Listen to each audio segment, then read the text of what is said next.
Hey everybody, this is Brad. Welcome to another week of online lectures for philosophy of science. Yeah, this week we're going to keep looking at some of these issues regarding questioning scientific objectivity, right? Today what we'll look at is more of the sociology of science, specifically with this essay from Robert Merton that you all read on the Matthew effect, right? Again, we talked about, one of these important characteristics of paradigms. One thing that paradigms and research programs uh, dictate and decide is who we pay attention to and who we don't, who we listen to and who we do not, right? And what Merton's focus is today is how we give weight to certain voices in the sciences, right? What voices we tend to listen to more, who we tend to pay attention to and who we ignore, right? These questions that we had that we had already sort of started at least discussing when we dealt with paradigms, when we dealt with research programs, and all of this, and we sort of hinted at there that a lot of the questions that we're dealing with are questions of decision making by scientists, right? When we decide that an anomaly is such that it rises to the level of a scientific crisis, right? What is that point? How many anomalies? How big of an anomaly? And we said there aren't hard and fast rules for that, like there were for Popper, with merely a disconfirming observation triggers refutation, right? And we had said, likewise, when we make this decision to move from one paradigm to another, this decision is largely by the consensus of scientists. This was the problem that Lakatos and Loudon had with this last week, right? Um, so all of these questions, when anomalies get so significant that they trigger a crisis, when we decide that a new paradigm is better, these are all decisions that scientists make amongst themselves. So we said the sociology of science becomes important for that.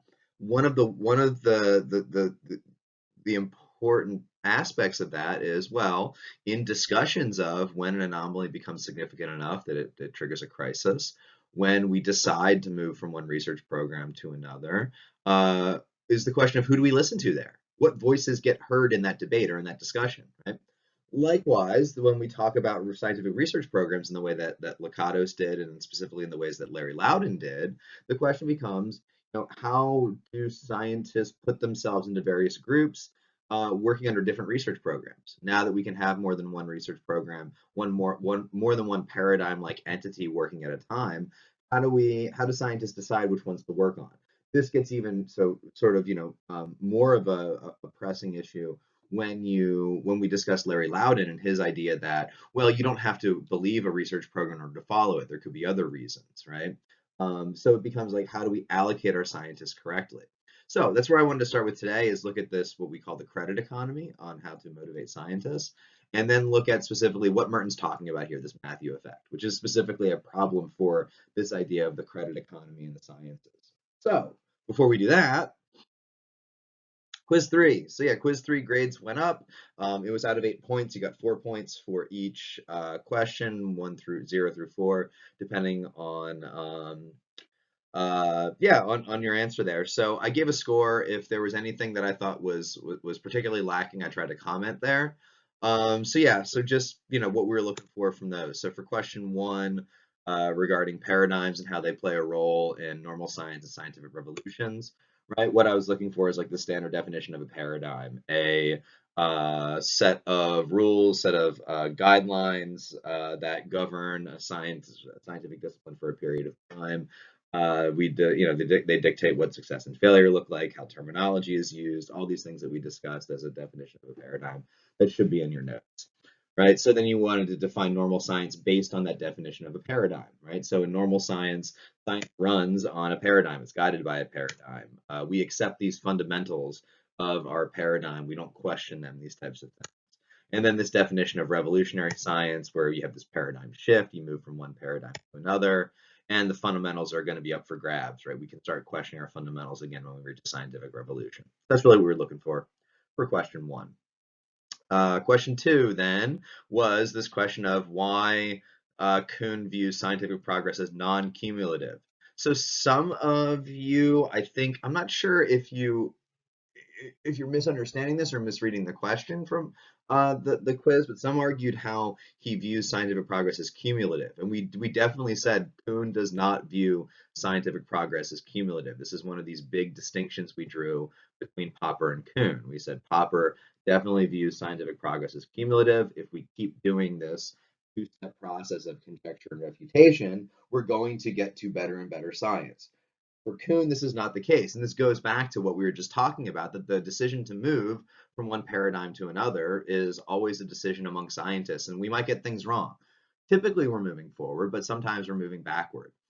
So then if you got that right, why progress is non-cumulative for Kuhn, this idea that nothing from a previous paradigm is saved during a paradigm shift. We burn it all down and start over again. And I'd even said in class, if anything is saved, it's merely coincidental that it happened to be correct. It's not like we put any sort of value on what the past paradigm told us. We would throw it all out. And then if we keep something like for the movement from the geocentric to the heliocentric model, the eclipses or the phases of the moon or navigating by the stars is only coincidental based on how similar the two theories are in that respect. But nothing is saved; it's non-cumulative. And then an example to prove Kuhn wrong. I think and again, this quiz is obviously from the Rowan core. What they're looking for here is an example when it would be cumulative. So anytime you're building on an old theory and creating a new one. So you could use the heliocentric versus the geocentric view and say some things were saved, or basic physics still stayed the same. Basic ideas of orbiting still stayed the same. We just moved and switched what is orbiting around what. So yeah, so that's what I was looking for there.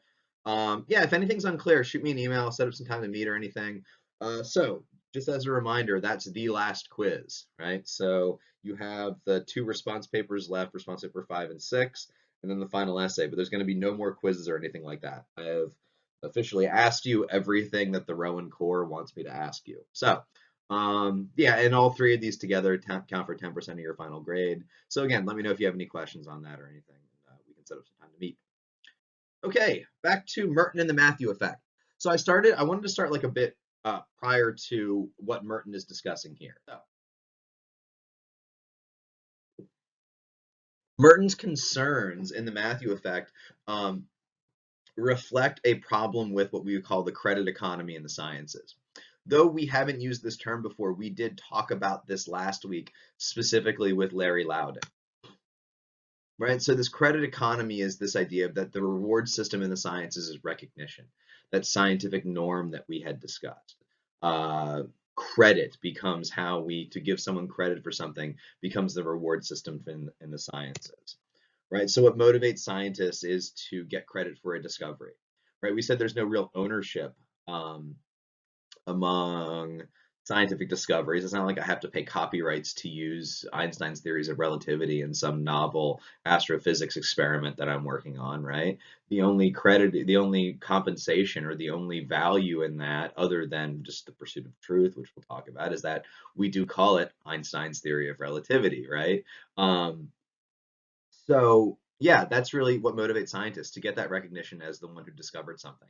And we talked about this last week as how we allocate scientists, and this is sort of what all of this is about here, right? So yeah, this idea that scientists could be, or that even not even could be, but more appropriately should be motivated by something like credit or recognition became a huge shift in science in thinking about the sciences in the 1970s to the 1990s, and this starts with Robert Merton, right? So, Robert K. Merton. Yeah, birth and death dates there. Considered the father of sociology. For those of you from across the river, he is a hometown uh, uh, scientist, right? So from Philadelphia, got his BA in sociology from Temple. Go Owls. MA and PhD from Harvard. I mean, there's a sense in Merton's biography that no one really thought that he had a shot at Harvard, not because of any skill on his level, but simply because given the difference in sort of prestige among the two universities, not to say Temple isn't a fine institution. I'm Temple alumni myself, but that it becomes very hard for someone who got their BA from Temple to then go on and do an MA or PhD at Harvard, right? You have to really sort of distinguish yourself. So again, this gives you sort of a sense of the quality of Merton's work there. And then, yeah, after Harvard, becoming this professor of sociology for over 30 years at Columbia, not too bad either, right? So Merton starts discussing this idea of this credit economy, and he was not the only one. There are a few others as well. Um, he says, looking at the way we motivate scientists, there might be two ways that scientists are motivated to work on an issue or to investigate something. They can be motivated simply by the pure pursuit of truth. Let's figure it out, right? And these are called truth seekers in the sciences. They just want to figure out what is right, or they want the best chance to discover something, to figure something out. Yeah, they're looking for just scientific truth. Or someone could be motivated in this credit economy by this pursuit of recognition and this pursuit of credit. Right? We call these credit seekers. People who are concerned with being the one that makes the discovery, wanting their name next to it, wanting their name in the journals and on the journal articles, and this type of credit or recognition. So the question becomes, of these two ways to motivate scientists, which might be best for the sciences? What method of motivation might be the most effective and the most successful way for the sciences to run? And yeah, I mean, it seems obvious that you would say truth seeking. Clearly, we would rather scientists be, sort of objectively or selflessly motivated by the pursuit of truth rather than being more concerned with the pursuit of credit or recognition, right? Not something as self-centered as that. We would like a scientist to have concern for science rather than concern for one's own reputation. And this seems obvious, right? Well, there's some compelling arguments that this would not be the case. So in a later work, a few years later, Merton points out that this might not always be the case, that we would want scientists motivated simply by the pure pursuit of truth. Yeah, if we look back at our example from last class, right? How do we motivate scientists, right? You have these two different research programs. Both are pursuing the same discoveries. Both are working within the same research tradition, the same scientific discipline. They're going about it in different ways. And right, from what we said last week, of these two research programs, one is more promising. And if advances are going to be made, it's probably going to be here. If truth is going to be pursued, it's probably going to be in this more promising research program. And the other one is less promising, what I say, like a 90% chance in the more promising one and a 10% chance in the less promising one. And because of that, less scientists are working on it. Less scientists want to pursue this research program. So we talked about, what division of labor here is best for the scientists. If I was the sort of director of a research laboratory and I could allocate scientists to each of these research programs, how would I do that? And the answer is I would want some scientists working on each. I wouldn't want to say just because the first research program is more promising that everyone should work on that. I don't want to put all my eggs in one basket. Even if it's a 90 to 10% chance, there's a 10% chance that the more promising one might fail and the less promising one might succeed. So I don't want to just ignore it entirely. Right? So I would want some scientists working on a less promising research program rather than the more promising one. So the question becomes how do I motivate scientists to do that? And in this work by Kitcher, that Merton draws on in a lot of his works, he says, I'm sorry, not Merton's work was inspirational on Kitchener's work. Sorry, got my sort of chronology wrong there. He argues that the credit model works much better to provide that division of labor that sciences need. So, credit seekers are better for the sciences than truth seekers. It seems to be this counterintuitive claim that both Merton and Kitcher and others make. So, I mean, if you think about it, if you're a scientist as a truth seeker, between those two research programs, which would you choose? Well, you're going to choose the one that would be the one that has the most promising outlook, the one that is more likely to reach the truth of the matter, the more promising one. But under a credit model, someone might be motivated by credit to pick the less promising research program because less people are working on it, right? We did this with these pie awful drawings that I did last week. So if credit's going to be given for success, then I might pick the program where I would carry a greater portion of that possible credit. Even if the likelihood is less, I could say, well, if I'm motivated by credit, not just a pursuit of truth, but a pursuit of credit or recognition, even if the more promising program turns out to be right, I'm only going to get a very small point of that recognition versus if the less promising one turns out to be right, there are less of us working on it, so my portion of that credit is going to be greater. So this is this credit economy. We want scientists who are motivated not merely by the pursuit of truth, but by the pursuit of credit or recognition, because it's best for the sciences when this happens. There's sort of a secondary discussion of this credit economy, which focuses not just on recognition, but what we call priority recognition or priority credit, this priority rule. So this is Strevens. Another, you think of like the three people really working on this are Merton and Kitcher and Strevens. So Strevens writes this essay in the 70s, the role of priority rule in sciences. Says like not just credit or recognition, but credit or recognition to be the first motivates scientists to make that discovery, to be the first to discover it. Right. So in our last example, which one of these research programs would you rather work on? One might also argue that well, let's say there might be important discoveries to be made in each. There might be novel or interesting things that no one's ever discovered before, right? In the more promising research program, if you have 100 people working on this, and let's say there's a possibility of like, I'm just, I'm using sort of hypotheticals, but if you say, well, there's, maybe the possibility of like 3 or 4 really novel discoveries coming out of this research program. If there are 100 of us working in this research program, the likelihood that I am going to be the one who makes these novel discoveries, these priority discoveries, is relatively rare, right? Among 100 people, thinking that I'm the one that out of the 100 working on this is going to make some novel discovery is not that likely. However, if there are still the same maybe 3 or 4 novel discoveries to be made out of the less successful or less promising research program, but there's only 5 or 6 of us working on it, I have a much better chance of making a priority discovery, of being the first to discover something because there are less of us looking at it, right? So again, it's sort of like, it becomes much easier to be first in a race when there are only 5 of you running than first in a race where there are 100 of you running, right? So again, this might actually motivate scientists the best, not just credit or recognition, but credit recognition as being the first.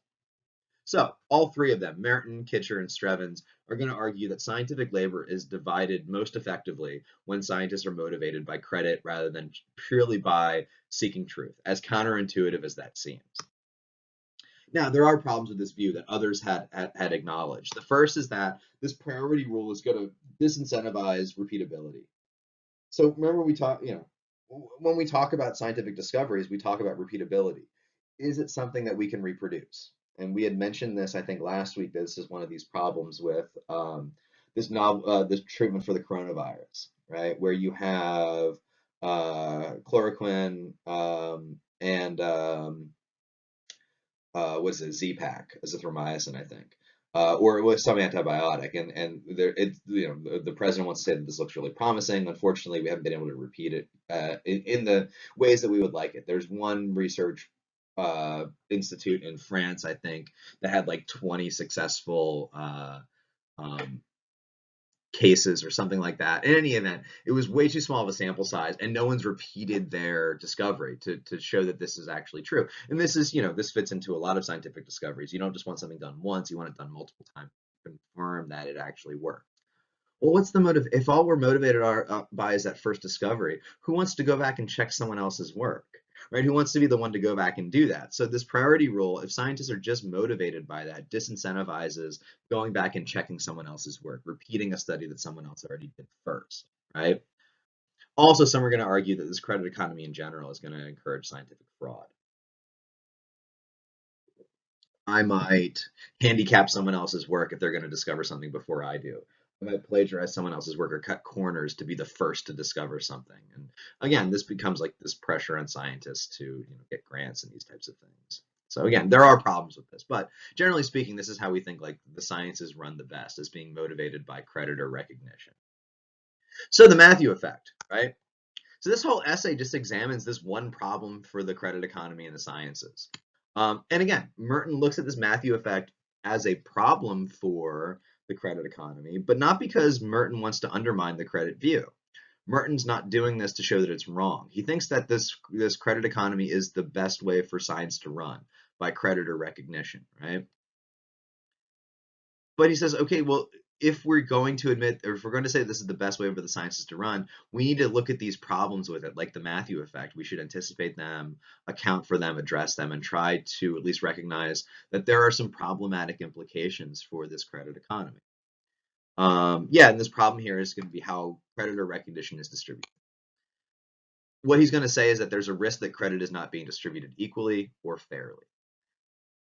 This poses two problems. The first is that if scientists feel that the credit system, the credit economy is not being run fairly or equally, that they might lose their incentive to their incentive to be motivated by it, right? If they don't think they're going to get the fair credit for what they do, they might not be as encouraged to do something for the creditor recognition. So it's bad because like fairness and equality are how the credit system runs, right? We need to know that we're going to get our fair share of credit to be motivated by credit or recognition. But it's also bad for the sciences. And this is what he really wants to look at here. That there are ways that that this Matthew effect in the credit economy becomes harmful for science. Yeah, so this Matthew effect comes from the Gospel of St. Matthew, as he says, right? This is a quote from the essay. For unto every one that hath shall be given, and he shall have abundance. But from him that hath not shall be taken away even that which he hath. So, along with all those haths, what do we mean? This relates to the sciences in that, and the way he uses this quote is to show that science gives greater recognition to scientists who already have a lot of recognition, who are already held in high regard and respected, and we withhold recognition, the sciences withholds recognition from those who are not held in as high regard, those who are starting out, what I say here, those who have yet to make their mark. Right? Those who already have recognition get more of it, and recognition is withheld from those who have little recognition. It's sort of self-perpetuating. There's a lot of implications for this. And like this whole essay is really just Merton's attempt to highlight these four problematic implications of this for the sciences. Why is it bad for the sciences that we tend to focus our recognition on those who already have recognition and withhold duly earned recognition from those who have very little recognition? So the first of these four problematic implications is that when we focus on collaborative efforts, there is an unfair and unequal distribution of recognition. Right? In collaborative investigations, we tend to give more credit to established scientists, and we do so regardless of like how much of a role we think they played in an experiment. So he says this on.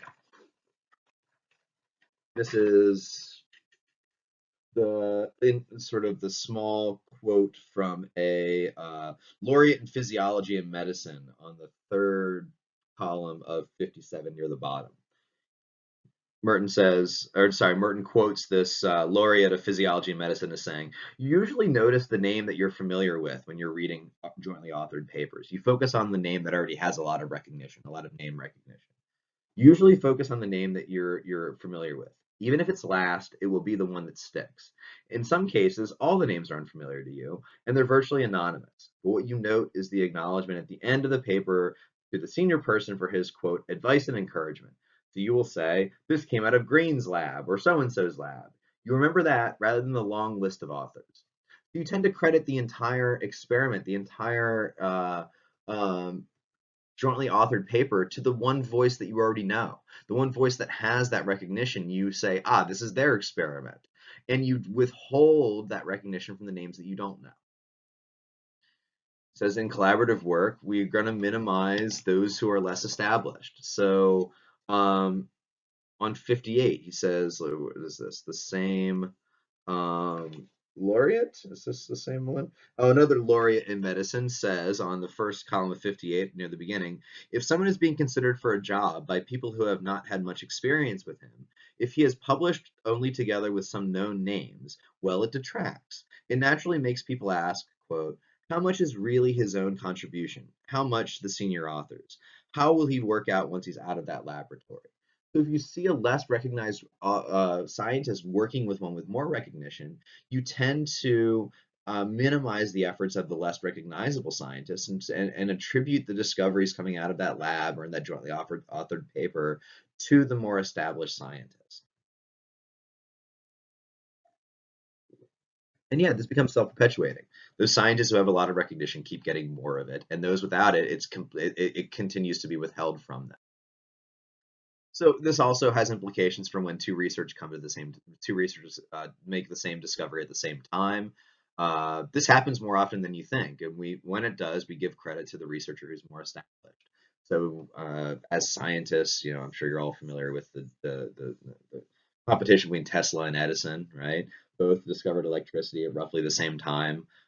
We consider Edison to be the father of electricity rather than Tesla because Edison was more established at the time. He had more patents. I think over the course of his life, he had like 3 or 4 thousand patents, whereas Tesla might have had like 300. Likewise, Isaac Newton and Gottfried Leibniz both discovered calculus at roughly the same time. You don't discuss Leibnizian calculus because Leibniz was less established at that point. In fact, the only time you really discuss Leibniz anymore is in a philosophy class. He was a contemporary of Descartes. He was one of the people that actually Hume argued against a great deal. We've discussed Hume. So when two different scientists make the same discovery at the same time, we give credit for that discovery to the researcher that we know more, that we recognize more, the one that has more credit or recognition. Also, what Merton says is when we talk about individual scientists, we tend to undervalue their early accomplishments when they have very little recognition or credit, and we tend to overvalue their later work because they're recognized, because they're established, because they already have all this credit. We think their their older work, their later work is more valuable, regardless of the quality of that work, because they're established. So I often think here Martin Scorsese, right? Fantastic director, a slew of just classic films to his name. But if you look at his output, he makes, and again, this is not a complete filmography, but he makes stuff like Mean Streets, Taxi Driver, Raging Bull, Goodfellas, Casino, right? All these fantastic movies. None win him Best Director, none win Best Picture until The Departed. Nothing against The Departed. It's a fine film, but it's certainly, if you talk about Martin Scorsese films, I don't think anyone would say it's even in the same category as something like Goodfellas or something like Taxi Driver or Raging Bull. But again, once he's established, we tend to, as the Matthew effect says, overvalue his later output when compared to his earlier output, right? So, along with this problem for collaborative efforts, the Matthew effect has these implications for communication. And this is what I was talking about, who we listen to and who we ignore in the sciences. And we tend to listen to more established voices. Those voices that have more recognition or more credit, we tend to give their opinions more credence. Yeah, there's this interesting comment on 59 about working with grad students. Bottom of the first column into the second column. So this idea of like this is from an established, what does this say here? A famous man of science talks about, he says, when considering to work with a graduate student or put their name on a paper with a graduate student, is it raises the question of what are you to do? You have a student, should you put your name on that paper or not? You've contributed to it, but is it better that you should or shouldn't? There are two sides to it. If you don't, and here comes the decisive point on visibility, if you don't, there's the possibility that no one may read the paper, that it might go unnoticed. Nobody reads it. But if you do, it might be recognized, but then the student doesn't get enough credit. So this is a dilemma with the Matthew effect. On the one hand, we tend to, what Merton just said is, we give credit to the more established voice for a jointly authored paper, but we also listen to established voices more. So from a senior researcher, someone who has that credit or that recognition, he says it poses a problem. Do I put my name on this paper knowing that I might get the credit for it instead of the student who did most of the work? But the paper gets read because my name's on it. Or do I not, and the student might get all the credit, but no one might read it because it doesn't have anyone established in it, because we don't pay attention to someone who's not established, right? So we tend to listen to established voices more than those who have less credit or less recognition. Yeah. So this idea, he's talking about it'll get read with my name on it. Well, why? Well, because, what Merton says is like most scientific research doesn't get read. There's just such an output from all of these journals that you couldn't possibly read it all.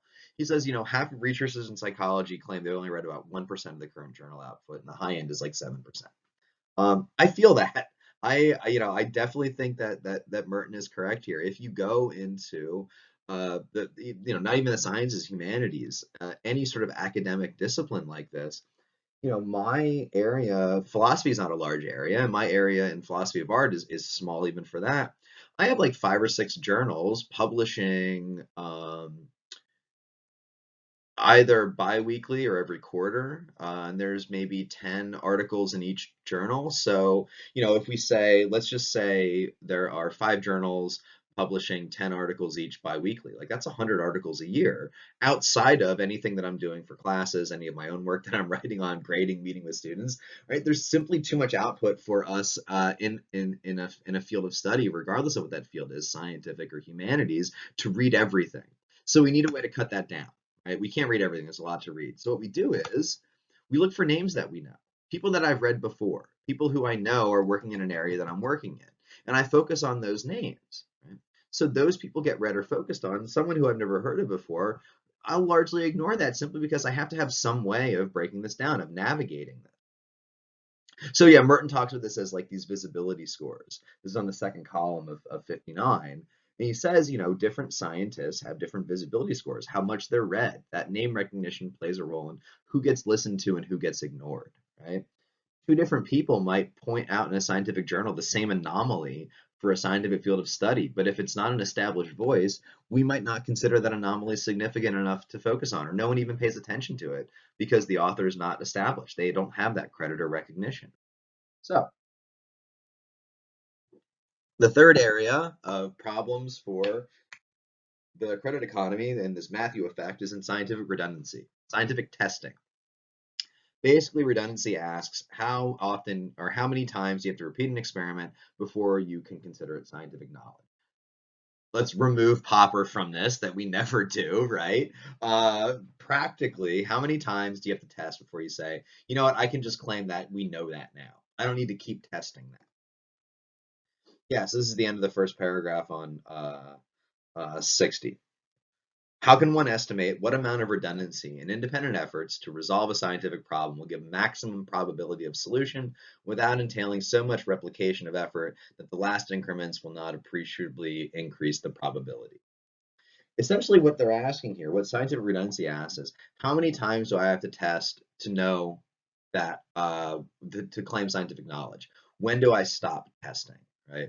And for every scientific discipline, we had discussed this off and on throughout the semester, there's a sweet spot, right? There's a spot where I've tested enough times that I know it. I don't need to test anymore, right? So I'm not leaving anything on the table, but I'm not testing so much that it becomes a waste, that there's no payoff for testing more. The last increments will not appreciably increase the probability. I'm just throwing more money at it, more resources at it, right? I need to figure out where that sweet spot is, where I've tested enough to know it, but not over burdened or over tested to the point where I'm just wasting time and resources retesting something that I already know.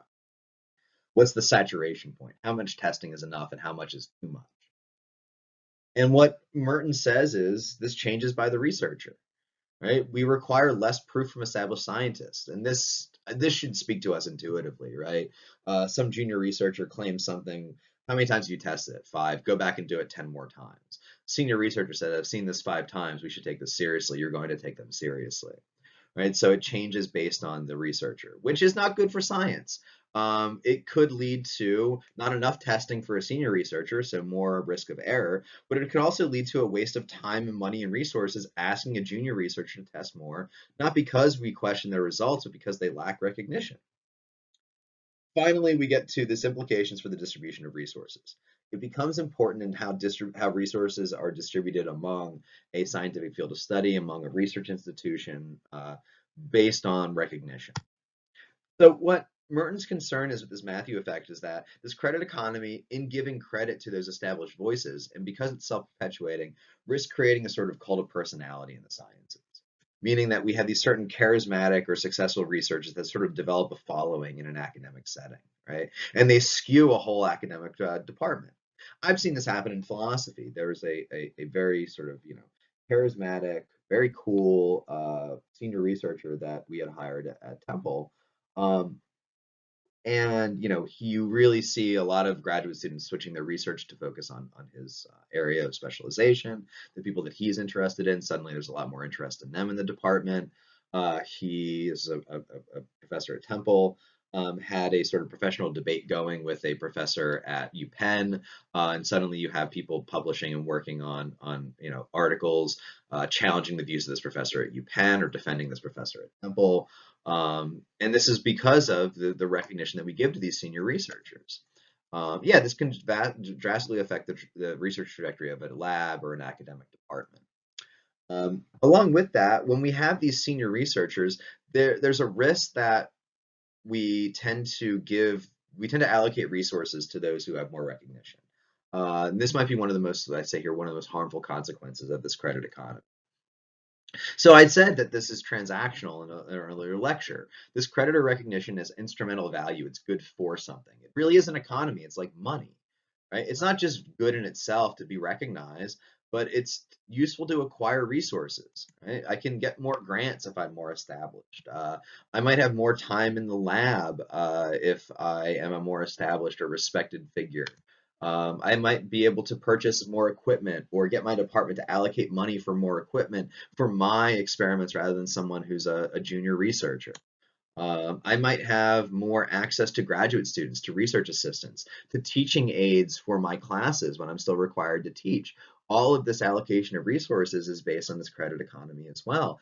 And if we give uh, unfair or disproportionate recognition or credit to senior researchers, then we risk allocating our resources like grants or time or equipment or graduate students unfairly as well, or ineffectively or inefficiently as well. Oh yeah, new hires as well. So this forgot about that. Yeah, so essentially, like the senior researcher might have more sway into who to hire, so that the department sort of takes a trajectory more in line with their research. So essentially, with all of this, this credit or this recognition is good for use in a department, in a research lab, to acquire these things that are going to be beneficial to the researcher. And again, this is how this becomes self-perpetuating, because if you already have a lot of recognition, you're going to get more grants, more time in the lab, more equipment, more students, new hires who follow your lead, and that's going to lead to more and more and more recognition. So it becomes sort of self-perpetuating. So yeah, so this last question I wanted to point out that I thought was super interesting, and he never actually mentions it. You see Merton using this Matthew effect in his essay. So go back and look through the PDF of the Matthew effect and look at how he attributes the quotes that he uses, the quotes that I had read to you. Now, he doesn't use any names, right? Because I'm not sure if this is anonymous or what, but he doesn't say who these senior researchers or laureates in chemistry or physiology or medicine are, but he does describe them like that. The first quote that I read you was from a laureate in physiology and medicine. Another is from a laureate in chemistry, or a senior researcher in medicine, or a laureate in medical studies, right? He's using the Matthew effect to his advantage here. He's saying these are senior researchers making these claims. These are senior researchers saying there's a problem with the Matthew effect, and we should listen to them because they're senior researchers. We should listen to them because of the Matthew effect, because their voices carry more weight. Um, I'm hoping that's intentional. I can't imagine that it wasn't. Merton's a smart guy, but it's interesting that he actually uses the principle that he's talking about here. So, yeah, probably one of the more practically applicable essays for those of you going into the sciences. If you're interested in this, I've given you two essays already from Kitcher and Strevens. There's another by Merton. I can give you a bibliography if this is something that you're interested in. But yeah, so I think, super interesting. These practical concerns for the sciences and for scientists that affect, what research gets done, what voices we listen to, who we give credit to, how resources are allocated, how much we test. All of this has sort of implications coming from this question of recognition, who we give recognition, and who we ignore. So what we'll do then on Wednesday is look at a more general question regarding objectivity in the sciences, about how we observe, whether observation is objective or whether it can be swayed by our history, our background, and our standpoint. So, yeah, if you have any questions on the quiz, shoot me an email, set up some time to meet. Otherwise, just have the Hansen essay read, and we'll do the next lecture on Wednesday. I will talk to you all then.